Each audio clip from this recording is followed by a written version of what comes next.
Good morning, dear. How are you? Good morning, children. How are you? You may probably not be ready to take a tedious and dangerous path to earn 70,000 shillings a month, or about $21. But for Janet Mbambu, this is her way of earning a living. She may not have many options. Good morning, dear. Good morning, dear. How are you? She teaches beginners at this small nursery school in Kilembe town, Kasese district. And it is this job that is supposed to feed her family. Every month, she eagerly awaits her 70,000 shillings in return for the inspiration she gives the youngsters. Good morning, dear. How are you? Good morning, children. How are you? They're bright kids. The babies we have where they sleep when they come to afternoon. They just rest and sleep. What is this? That is a moon. What is this? That is a moon. Then we shall also match a moon with the moon. At the time of our visit, Mbambu had taught here for 3 months, but she had not been paid for even 1 month. This is not the first time. But a different school. Different school. But they're also not paying. This is the same problem I was facing because I'm not in the government payroll. I'm just teaching privately. The 25-year-old mother of one has not lost hope. She doesn't carry the pain or regrets of being a teacher in one of the poorest communities in western Uganda. Mbambu's love for children drove her to pursue a nursery teaching course 3 years ago. She loves the profession.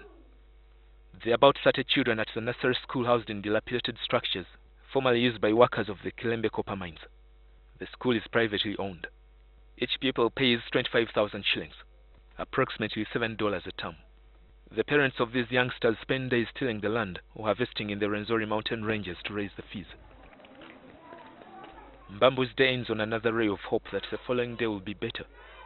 She then ponders over the next task, the toughest every day, walking back home.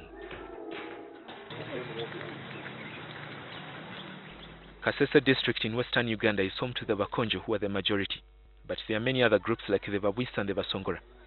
According to the 2014 National Population and Housing Census, 690,000 people live in Kasese, with a significant number living on the Rwenzori mountains. Mountain Rwenzori that straddles the Uganda Democratic Republic of Congo border is 5,110 meters. You would imagine that its stunning vast ranges, the thickets and vegetation make it inhabitable.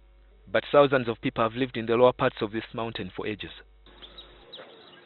Women and men carry heavy loads up and down the mountain, from the gardens to the market, and from the market to their homes. In some areas, a new road has been opened up. A motorcycle, boda as it is commonly known, is seen snaking around the steep ridges.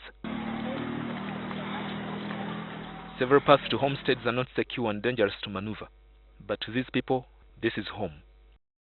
Mbambu was born and raised in Bulimi village on the mountains.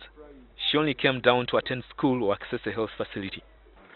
Mbambu, like other residents, are seeing a good road for the first time, thanks to the Community Agriculture Infrastructure Improvement Program and the Africa Development Bank. This narrow road from Kilembe town through Droling up to Bulimi and the villages beyond on the mountain probably moves on the most challenging terrain. Rainwater eroded some parts of the road, making it non-motorable at some spots, except for motorbikes that can move in smaller paths. Mbambu's home is 6 kilometers from the nursery school where she works. Early morning, at around 7. And when do you reach school? School? 8. Because I use running. It is almost a marathon. Like you are doing the marathon. Yeah. The journey is physically draining. She continually climbs the mountain until she reaches home. Some homes are so isolated that even a motorcycle cannot complete the journey because of the non-motorable path. And the students you teach out, what time do they report since they have the same problem? Yes, they have the same problem. Distance. Distance. And terrain. Yeah. So when there is rain, how do you climb here? We climbed. You don't fear falling down? We are using Who digs the steps? people. When you left nursery training college, you trained for crime prevention. When I went to Cavalier, Cavalier Training School for this. When were you passed out? We passed on 2015. From Kilembe town, through the road you see down there up to the point where we are. It is about 6 kilometers. And we've been climbing and climbing and climbing. Of course, that explains the sweating. Now, Mbambu and other people who live up Mountain Rwenzori do that every day. Mbambu is a teacher. She gets to class late and tired, and the students she teaches also come late and tired. Mbambu's home that was left behind by her late father was easily accessible, but contractors raised it early this year to pave way for a new road. Residents displaced by the road project were not compensated. So that even if they dig our coffee, our food, all land is destroyed because we already nowhere we can stay, nowhere we can dig. Kasese district officials say that prior to this displacement, there was extensive sensitization with residents told that the project was for their good. District officials were reluctant to comment on the road project on camera. Thank you. Finally, we are home. Mbambu lives with her brother Boazi Muhindo, who has a hearing impairment. Here, it was from the time I lost my hearing, then immediately I came home here.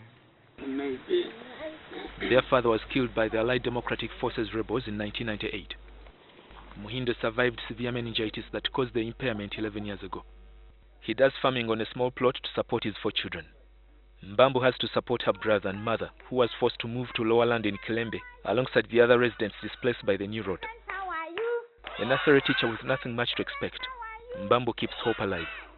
She lives with the satisfaction that she's inspiring her own child and those of her kinsmen to study and change their situation through education. Frank Walisemi, NTV.